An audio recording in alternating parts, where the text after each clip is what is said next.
Welcome back to the class. In the previous lesson, we have learned about the meaning of digestion. We have also learned about the concepts of the digestive system. Now we are going to go further to discuss the different alimentary tract of various organisms.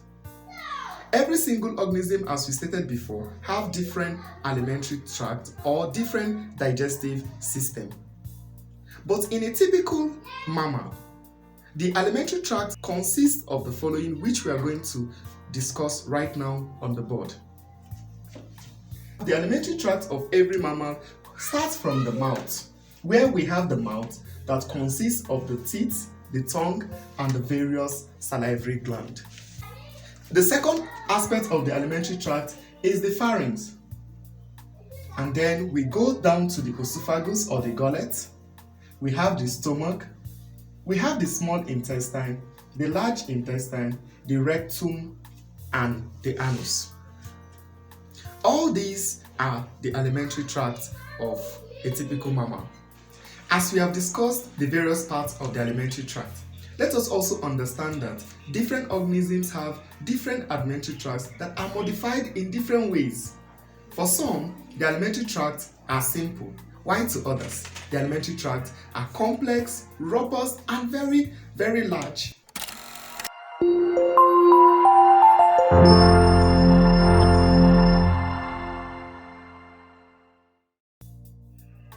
Having discussed the different parts of the alimentary tract, right now we want to begin to talk about this alimentary tract of various organisms.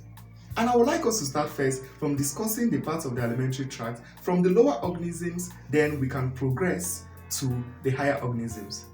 In the first of the lower organisms we want to talk about today, I would like us to discuss the alimentary tract of the planaria. Let me write that on the board.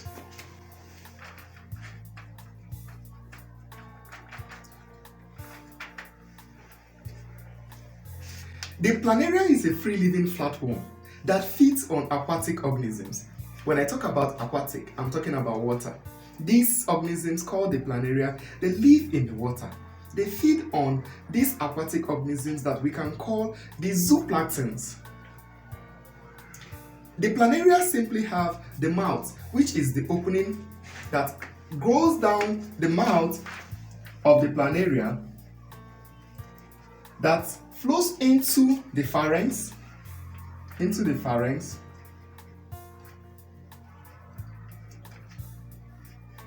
then also the planaria also have the small intestine,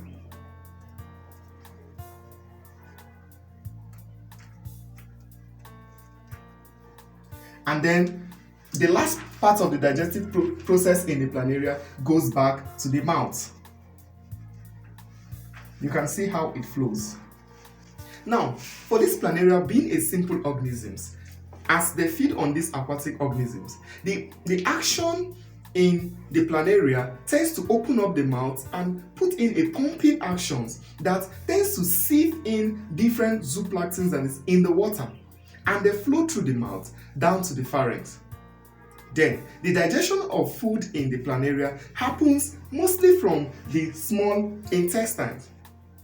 Then undigested food goes out again through the mouth. So you can understand now that the processes in the planaria seems to be very simple because the planaria is a simple living organism. Let me take that again. The planaria have through the mouth, goes through the pharynx, the small intestine that is further divided into 3 branches, and then then the undigested food goes out again through the mouth.